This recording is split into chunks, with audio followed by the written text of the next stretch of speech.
Andy, thank you so much for coming. Andy's a close friend, and she's also a professor of pathology at Harvard Medical School and at Mass General Hospital, and she's a fantastic cell biologist who's taken a great deal of interest in the liver from her work on the NF2 tumor suppressor, and she has some very interesting work linking NF2, liver regeneration, liver bile duct formation, and the Hippo signaling pathway.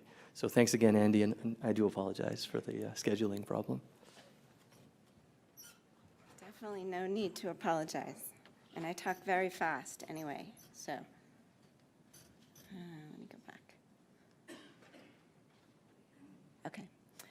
So thank you, Nabil and Katie, for including me. This is actually a great opportunity for me to learn from you and to get some really creative ideas about how to link two projects in my lab. The first is about how bile ducts form in the first place, and the second is about how biliary tumorigenesis proceeds. And I'll talk about the former, actually, so it'll be a bit of a different talk for you, and it'll be different in another way, which I started you off on, which is that it will be very visual. So we think very spatially in my lab, and I started you off with a beautiful example of a single cell suspended without any other external cues that has organized its outer plasma membrane with respect to a particular membrane receptor in green and the underlying cortical actin cytoskeleton in red.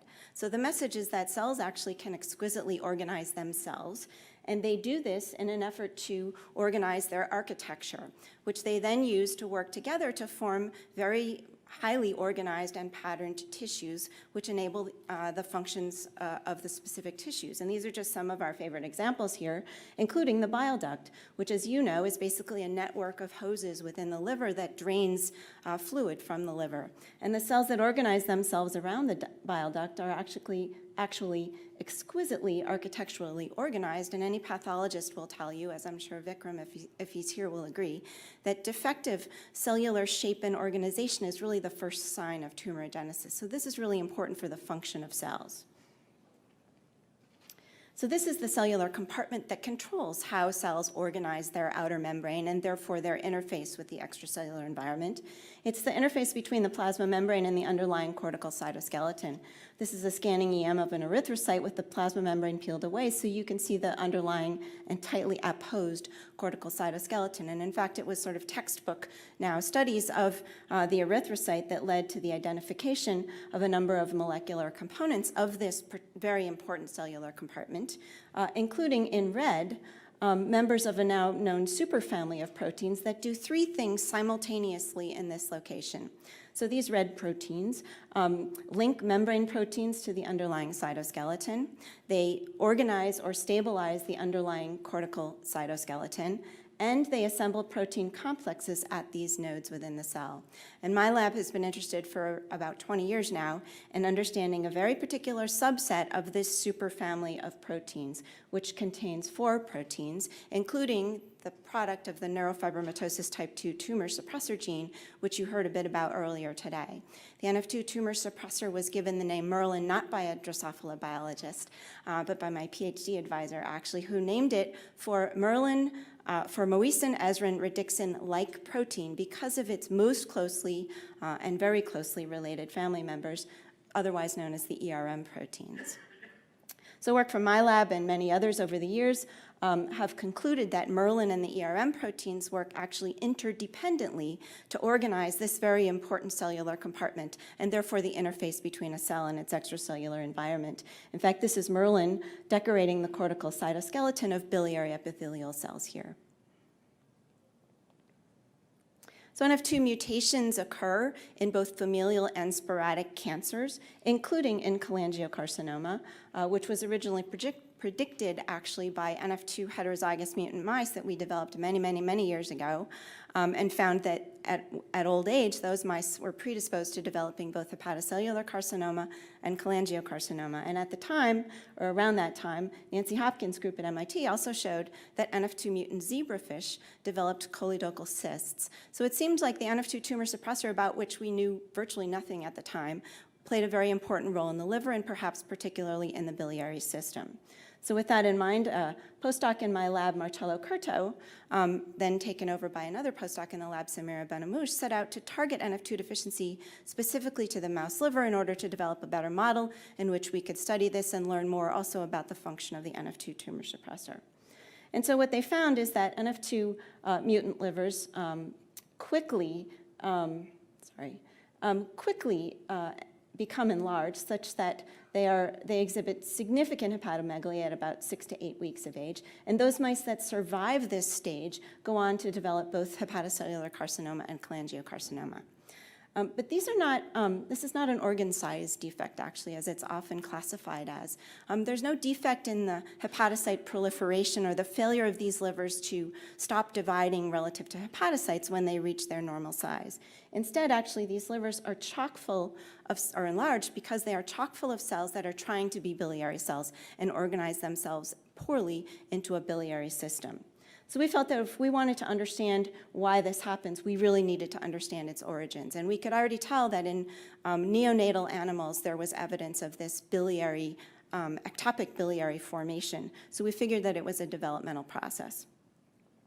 So indeed, Samira Benamouche, now taken over by Evan O'Loughlin, a PhD student in the lab, went on to define the origins of this defect in the developing liver. And in order to tell you this, I need to give you a one-slide primer about intrahepatic bile duct development.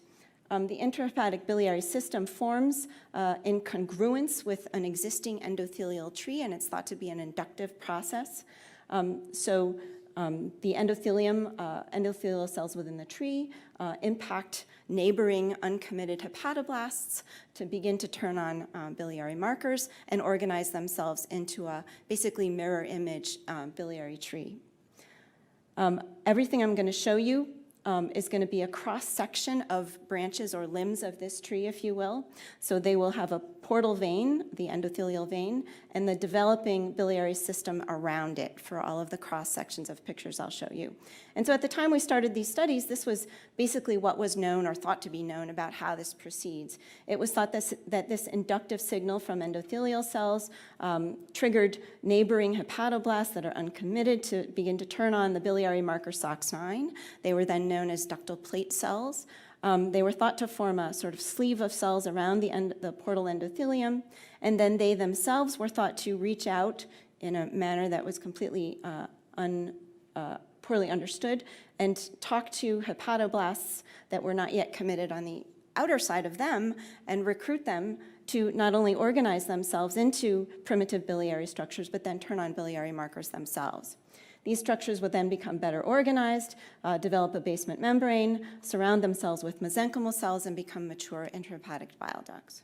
So of course, the part of this process about which the most magic occurs and about which virtually nothing was understood are these early stages, and of course that's where the NF2 mutant phenotype initiates.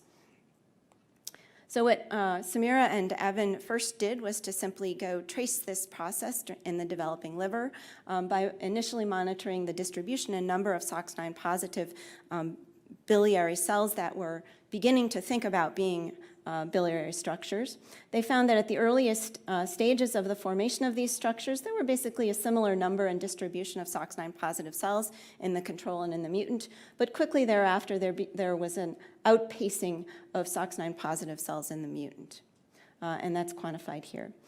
Perhaps most importantly, they found that in both the control liver and in the NF2 deficient liver, there was very little cell division contributing to this process. So you can reach a situation like this with large aberrant distended biliary structures with very little or no proliferation. This was particularly surprising given that we're talking about a tumor suppressor, which is almost exclusively studied on the basis of its ability to cause cell division. So we figured there were two obvious hypotheses for how this might be happening. Perhaps we were making too many polarized structures and we had too many SOX9 positive cells because of that. Or perhaps we were recruiting too many SOX9 positive cells to the structures that we formed. So Evan set out to first identify markers of this process that he could use to score this. It turns out that our old friend Moisin, one of the very close family members of Merlin, is the very best marker of these structures as they initially form. It marks the apical lumen of these polarized structures that become bile ducts. And he used these markers to address these two hypotheses. So first he counted the number of polarized structures around each portal vein in the control and mutant livers, and found that the number of polarized structures was effectively the same in the wild type and the mutant at a time when there were many, many more SOX9 positive cells in the mutant. He also noted, very importantly, that the number of polarized structures in the control animals dropped significantly after that, suggesting that in the normal liver, you make more biliary precursor structures than you intend to retain, and that these regress by a completely, as of yet, unknown process that doesn't seem to involve apoptosis. He found that, in contrast, when he looked at the number of cells per structure in the control versus the mutant, now it was clear that the mutant cells were recruiting more cells to the polarized structures that they were forming, and that's quantified here. He also noticed something very, very important, I think, which is that if you count the number of cells around the diameter of mature bile ducts in adult animals, it is the same exact number that you find in control animals at the very earliest stages of their formation. So that suggests that this developmental process by which cells are recruited to form bile ducts counts the optimal number of cells as it's happening and keeps that number in the adult animal. Whereas in the NF2 mutant setting, this counting mechanism is defective. So Evan went back and staged this process, looking at hundreds and hundreds of portal spaces, quantifying on the basis of having them in appropriate cross-section and normalizing to the size of those portal spaces. And this is the staging that he came back to. And I think it taught us, this is all in the control liver, I think it taught us some very important things about how this process proceeds in the normal liver. First of all, the process seems to be initiated by a single polarized cell. So the first stage that he can ever identify are single SOX9 positive cells that have a punctum of positive apical membrane associated with them. They are therefore polarized and are attempting to make an apical surface between themselves and their neighboring cells on the top surface of that interface. The second stage he can identify are doublets, basically two SOX9 positive cells with an apical lumen between them and beginning to expand along their now apical surfaces. Importantly, this clearly appears to be an inductive process by which SOX9 cells induce neighboring SOX9 cells, because you never find SOX9 cells that aren't communicating with a SOX9 positive cell on the other side. On the other hand, cells that are hashed here on the opposite side of this forming structure are obligate partners and are polarized by this interaction. So we think they may be primed to adopt a biliary fate by the initiation of this polarized structure. And finally, there's a very beautifully choreographed situation where lumen expansion to increase the number of cells associated with each structure is then thwarted or tapped off by apical constriction that brings the surfaces of those cells together and opens it up to form the patent lumen. So you can see that these cells have an apex that's much narrower than their outer surface. The coordination of that timing probably has everything to do with counting the number of cells that contribute to the final mature structure. And we can recapitulate various aspects of this by transmission EM, which you probably can't see very well, but is important. So this suggests that we've identified a self-organizing de novo pathway to forming biliary structures. So he took this staging system to the mutant and found that the mutant is accelerated at the later stages of this process, stage 4 and 5, by his scheming system, and that the mutant cells exhibit 3 relevant features. The first is that if you actually quantify the amount of new luminal mucin positive surface that these cells are making, the mutant cells are making more luminal surface. Second, the apical constriction is clearly mistimed in the absence of NF2. So instead of coordinately reducing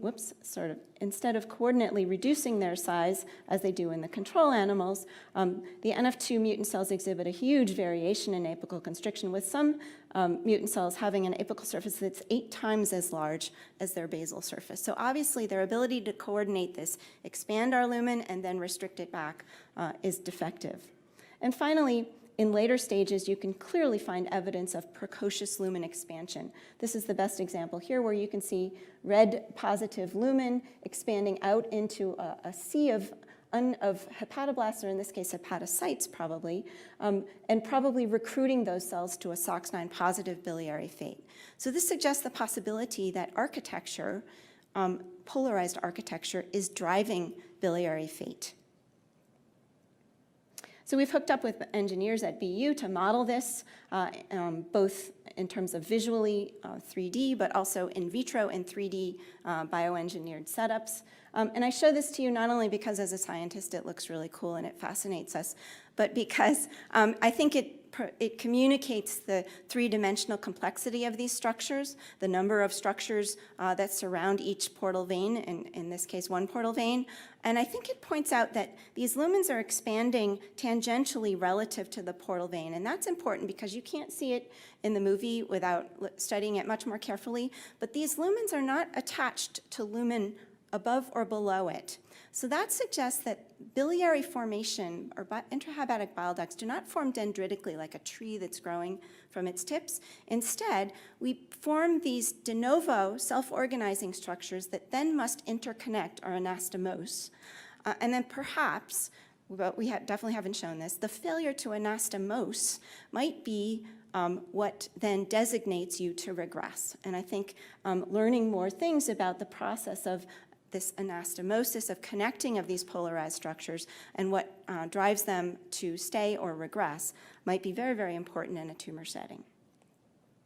So finally, you've heard and seen in many different ways that cholangiocarcinomas often exhibit this same type of neoductular organization. The aberrant biliary cells are clearly trying to organize themselves in a similar way. And cancer biologists know that cancer is often reflective of a derailment of a developmental process, or at least an inappropriate reenactment of a developmental process. And I think it's really important to bring these two things together and think about it.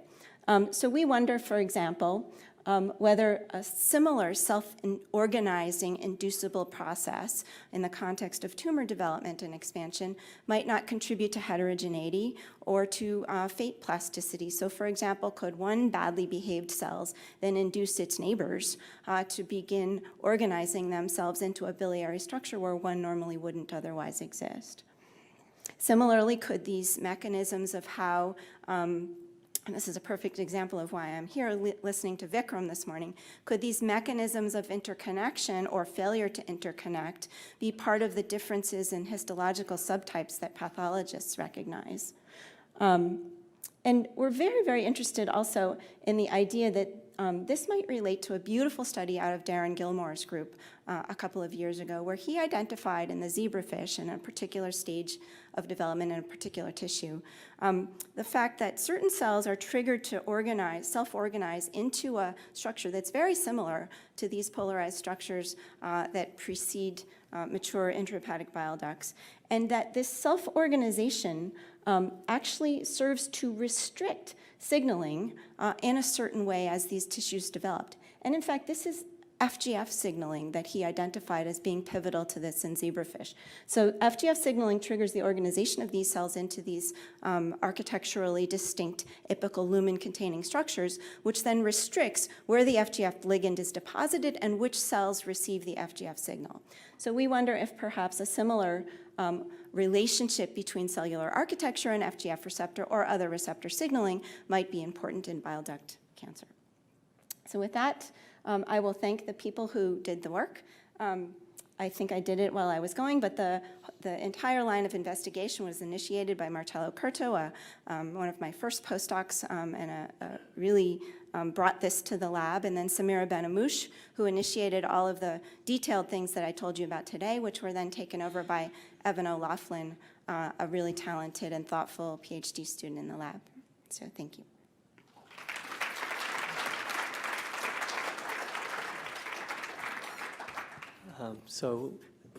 It's been a long day, but I think it would be great to have a short question and answer if the speakers can come up. And in the meanwhile, I'd just like to really give my deepest thanks to all the speakers. Many of them, everybody's super busy, and I have to say that everybody accepted, and including people who aren't working directly on cholangiocarcinoma. So I really view that as super generous, and I think for the patients and their families, I hope that they recognize that this really shows the commitment of researchers to participate in this area. And so, again, I really am grateful.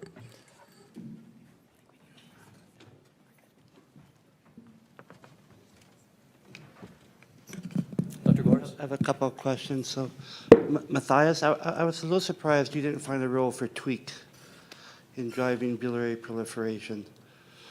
So did you look at tweak? No, didn't look at, but I'm aware of the transgenic tweak data from the Biogen IDEC company who, when overexpressing tweak, they've seen this oval cell proliferation and these cholangiocellular structures that look like reactive bile ducts, right? That's what you're referring to, right? Right, yep. We have not looked at it, but obviously, when TNF is involved, maybe it could be that similar pathways go together. Still, it might not be that you see tweak expression, but we have not looked at that. And also the work of Stuart Forbes shows a major role for tweak in all this. Yeah. And Tim, the mouse liver has a lot of NKT cells, but the human liver has about 1/10 of the NKT cell population. So, do you think the data are extrapolatable to the human? And so you are right with your assumption that there is no NKT cells, but there is actually a cell which is called a mate, which is identical in its function to the NKT cell, which is very abundant in the human liver.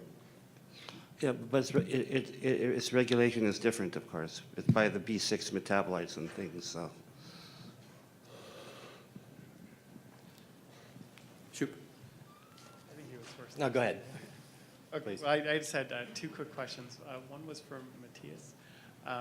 I was curious if you had noticed that when you transplant your tumors from your mice or your pre-malignant lesions from your mouse into immunocompromised mouse, do the Kupffer cells that produce the TNF transfer with them? And have you tried serial transplants to see if that goes away over time? So we've stained for myeloid cells, FRAD positive myeloid cells. I'm not sure whether you can call them Kupffer cells, and you see them there. We also do see some TNF, not as high as we've seen them in these pre-neoplastic lesions, but we do see myeloid cells. We also see some fibroblasts actually then there when we do the transplantation. So it's not identical to what we see in the liver, but let's say the most important components we can transplant, or we see. Whether these are actually transplanted or come from the recipient, we don't know, the myeloid cells. And then for Tim, I was wondering if you tried different types of antibiotics in your models to see if there are any different effects between different categories. Let's have a beer and then I tell you more. Well, so this is a question for Dr. Gretton as well. I think, with respect to the microbiome, which is a fascinating subject with respect to checkpoint inhibitors and things like that, clearly from the sort of Texas consortium, there's a large impact of the diversity and composition of the microbiome with respect to, say, PD-1 inhibition. Did you look at the mechanisms, sort of the composition of your microbiome with respect to accelerating NKT cell activity or other mechanisms of action? That's basically what we're doing. The problem really is, you end up with so much data. It's if you start looking into this, and I'm basically learning as we do these experiments. You find a collaborator and they tell you, you think you have to look for the bacteria, and you're very happy once you're done with the studies and you know what bacteria you can actually find. But then at the end, when you talk to them, they say, the bacteria, that's interesting, but what you really have to look for is a metagenome, because the bacteria actually also have genes that can be activated and deactivated. So now, it's not only, I just told you, it's not that you only have 10 times more bacteria than yourself, But all these bacteria have actually their own metabolism and their own genes. So it's really a cumbersome research. But yes, we're chasing those questions. Thanks. Hi, question for Steve. Thanks, that was very elegant work on the third high and low expressing cells. I was wondering, is it feasible and have you been able to look actually at telomere length at all? And I'm thinking about the telomere length versus end senescence sort of phenotypes that might be associated with the observations. Yes, so the question is about telomere length. So the telomeres in mice are so long, so they're 60 to 80 kilobases long compared to 10 to 15 kilobases in human. And so we haven't really investigated telomere lengths in the normal mice. The way that's been done is through crossing telomerase knockout mice for many generations, trying to induce short dysfunctional telomeres. And so those papers have been published in the past. We haven't tried to do that in part because it's been done, and we really don't expect that we'd be able to see a very small difference in the telomeres from our TERT high cells compared to the TERT low population. Thanks for the question. Christina Ferroni from Boston. So I'm a surgeon, so I have a very simplistic question for Dr. Grayton in the sense that, your experiments with these antibiotics are incredibly, very elegant and precise, but yet in patients, we know that as their disease progresses, the reason that they get admitted over and over and over again is for cholangitis. And so we treat them with antibiotics and antibiotics. Many of them are on suppressive antibiotics for an extensive period of time, but we do not see any stabilization of disease or regression of disease. And you could say, well, the antibiotics cover these bacteria, those bacteria. When you start to look at the antibiotics that we give these patients as they move along in their disease course, it would be hard-pressed to find antibiotics that could kill more bacteria than the ones that they are unfortunately subject to. And the fact that taking antibiotics day in and day out is hardly easy on the patients in terms of the other side effects they get. So I just wanted to see how you correlated that, since you're a clinician as well, with your mouse data and how we could possibly explain that or, affect patient care. So everything you say is correct. There's one piece of information which I haven't told you yet, which is this is a very reversible mechanism. So if I stop the antibiotic, because if you stop the antibiotic in our mouse model, there's endogenous bacteria that basically they will build their own microbiome. The mechanism is reversed within a few days. So I would argue, while I'm very much aware that patients are undergoing the the antibiotic treatment intermittently, it may not be long enough. That's number one. Number two is this is really only the beginning. And that's why I'm saying, this is the way I use the antibiotics is more to understand the mechanism and elucidate it rather than proposing this as a therapeutic approach. And number three is, yes, in the end, I am convinced that you will have to combine this with other treatment approaches, because don't forget, my bigger concern is actually that it's liver limited, because I don't see, because of the mechanism of action, it's restricted to the liver. And if this patient happens to have a lymph node metastasis in a periportal lymph node, for instance, I don't know if that will actually also be affected. And so what I'm really trying to tell you is it's really more a mechanism and a suggestion that we're trying to work on, rather than proposing it's very straightforward. Now we just treat all our patients with all the antibiotics that we have, and then the liver tumors will go away. Right. No, that's a great explanation, because obviously a lot of the patients are on chronic suppressive antibiotics and actually don't come off of them. So it would just be a shame for people to walk away saying, maybe if my physician prescribed me antibiotics and I took them, and the stronger antibiotics might make me better. So I think that's an excellent explanation. So thank you. So this final question, so please go ahead. Yes, I'm Silvia from Columbia University. I have a question for Dr. Grayton. So when did you start in the antibiotics treatment? Before the mice got the tumors, at some stage at the end of the... did the mice already had the tumors, or no, when you started the antibiotics? You've done everything. And you see the same effects? Let me tell you this. I think one important thing to understand is mouse models are only so good, and you choose your mouse model for a specific question. They never reflect the system 100% what you see in a patient. If you develop a mouse model for a therapy, because that's where you're aiming, where your question is aiming to, where you want to address a therapeutic approach, you choose a different mouse model than if you want to understand how a tumor develops. If you are a cancer biologist and work on cancer biology on carcinogenesis, you choose a different model than if you use a treatment approach. Because I am not aware of any mouse that reflects 100% the disease here that you have in the patient. I can treat many mice and they will regress the tumor. So that's why, there are certain limitations. And yes, obviously, we're trying to test this in different approaches. Early antibiotic treatment, later antibiotic treatment when tumors are already established or just about to be established. But we cheat. I mean, let's just be honest.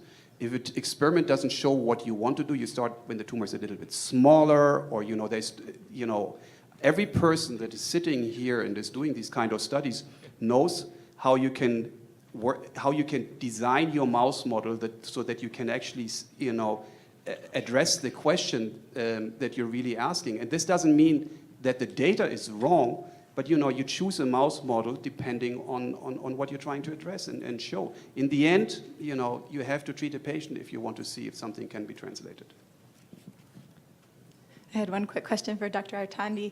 It was quite interesting earlier today to hear Dr. Bente's discussion of a small or rare cohort of patients with ursolithic acid genotoxic signature in cholangiocarcinoma, noting we normally associate that with a risk for a rare subgroup, or not so rare subgroup of HCC. And I was wondering if you would hypothesize that is a sort of a human or in vivo mechanism, recapitulation of your DDC and carbon tetrachloride work on TET high transdifferentiation. Sure. One thing I'm interested in learning from all of you is where you think cholangiocarcinoma comes from. I've talked to Nabil about this a little bit, but whether there is sometimes an origin from hepatocytes and sometimes an origin from bile duct cells. So that might be an example where that might suggest an origin from some of these TERT-high hepatocytes. And that's something that we're interested in testing in the laboratory. So I think it's wide open in terms of trying to answer those questions. Okay, so thanks again. Very grateful for all the speakers all day, and I'm also very happy that so many patients and their families stayed around. So thanks again, and Stacy has some announcements.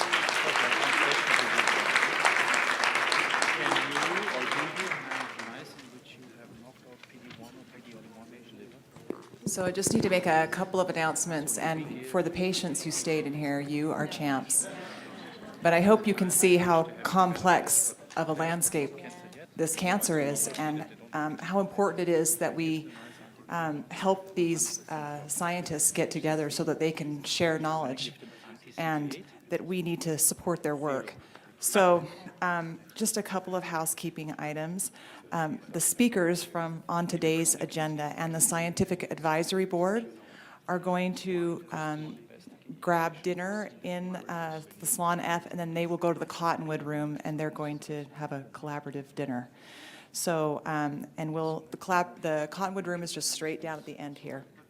And that, again, is for the speakers today and the Scientific Advisory Board. Let's see, also just a reminder for tomorrow morning, members of the Medical, Clinical, and Scientific Advisory Boards for the Foundation, we have a meeting in the Cottonwood Room at 7 a.m. The EPIC meeting is by invitation, and that is in the Brighton Room on the second floor, and that is changed from the agenda because we had a bigger group, and that's at 7 a.m. Also, just remind you that there is a survey on your table, and it really helps us to design these conferences in ways that are helpful, that we can really push the science forward. If you would fill those out, and then we will come and pick those up. It's a short survey, but it really helps us when you do that. Also tonight, from 7 to 9 are the poster sessions. For the patients, you might not be aware, but this is common in the bigger scientific conferences, and we've had an extraordinary response to a call for posters, and these are younger investigators and more senior investigators who are looking to get feedback on their work. So we would ask our medical advisory board, scientific advisory board, to participate and support these young scientists who are showing their work and need your feedback. And that will be from 7 to 9. The posters are in the same area where the food is. Now, we wanted to have this year a poster walk with the patients and have some of our medical advisory board help them do that. And you will see that we don't have very much space. We have outgrown this space, and that's a great problem to have.